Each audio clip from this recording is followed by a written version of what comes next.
अस्सलाम वालेकुम। आज नूरन एकेडमी में हम सब्र पर बात करेंगे, यानी बर्दाश्त का नज़्म-ओ-ज़ब्त। अगर इससे फ़ायदा हो तो सब्सक्राइब और इसे सदका जारिया के तौर पर शेयर करके हमारी हिम्मत अफजाई करें। जब भी कोई मुश्किल वक्त आता है तो अक्सर कुछ जुमले सुनने को मिलते हैं, जैसे कि सब्र करो, या फिर शायद ये कि बस थोड़ा इंतजार कर लो। और शायद सबसे आम जो सुनने में आता है, इसे कबूल कर लो।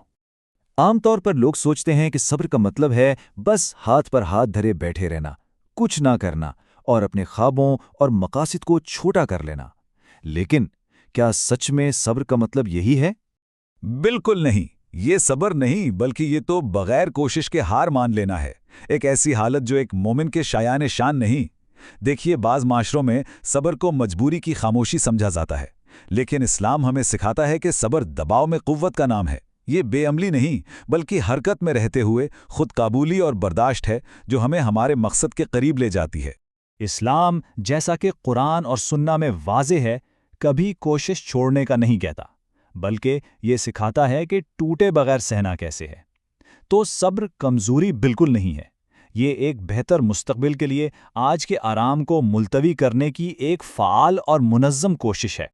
तो चलिए ज़रा गहराई में जाकर देखते हैं कि सब्र अमली ज़िंदगी में दिखता कैसा है। ये वो माइंडसेट है जो क़यादत करने वालों को बाकियों से अलग करता है। जैसा कि हम यहाँ देख सकते हैं, सब्र का अमली मतलब है कि जब नतीजे आने में देर हो रही हो तब भी डिसिप्लिन में रहना, जब थकान की वजह से हौसला टूट रहा हो फिर भी अपनी तवज्जो कायम रखना, और जब आसान गलत रास्ते सामने आएं तो इखलाकियात पर मजबूती से जमे रहना। इस कॉन्सेप्ट को समझने के लिए एक बहुत ही खूबसूरत मिसाल है। ज़रा तसव्वुर कीजिए एक बीज का जो ज़मीन के अंधेरे में दफन है।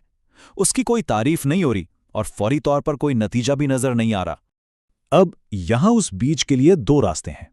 अगर वो शिकायत करना शुरू कर दे तो वो उसी अंधेरे में गल सड़ जाता है, लेकिन अगर वो सब्र से काम लेता है तो वही बीज एक मजबूत दरख्त बनकर निकलता है। और ये मिसाल हमें बहुत शानदार तरीके से बता दी है कि सब्र का असल मतलब क्या है। उस वक्त भी अपने मकसद से जुड़े रहना जब ज़ाहिरी तौर पर कुछ भी होता हुआ नजर ना आ रहा हो। तो ये अमल एक मोमिन के किरदार को कैसे बनाता है? सबसे पहले ये ज़हनी मजबूती पैदा करता है, क्योंकि मुश्किलों का सामना करना हमारी आदत बन जाती है। फिर ये जज्बाती इस्तेहकाम को फ़रोग देता है।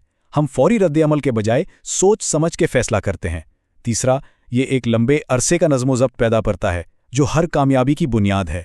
और आखिर में ये हमें थक हार कर बैठ जाने से बचाता है ताकि हम लंबे अरसे तक अपने मकसद पर कायम रह सकें। यहाँ दुनिया और दीन की रहनुमाई में एक बहुत वाज़ेह फ़र्क नज़र आता है। देखिए, दुनिया अक्सर कहती है अगर तकलीफ़ हो रही है तो छोड़ दो, जबकि इस्लामी तालीमात हमें सिखाती हैं अगर ये मकसद अहम है तो इसे बर्दाश्त करो। इसलिए ये बात समझना बहुत ज़रूरी है कि हर ताख़ीर का मतलब इनकार नहीं होता। कभी कभी ये ताख़ीर असल में तरबियत होती है जो हमें आने वाले वक्त के लिए तैयार कर रही होती है।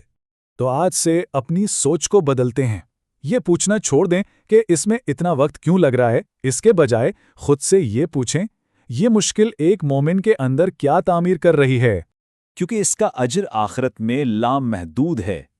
एक दिन आएगा जब मोमिन अल्लाह सुब्हानो व तआला के सामने खड़ा होगा और उसके सब्र का हर एक लम्हा उसके हक में गवाही देगा। तो इस सफ़र के इख्तिताम पर इस एक बात को हमेशा याद रखें, जो सबसे ज़्यादा देर तक बर्दाश्त करते हैं वही सबसे बुलंद मुकाम तक पहुंचते हैं। नूरान स्टूडियो की जानिब से पेश किया गया और बनाया गया।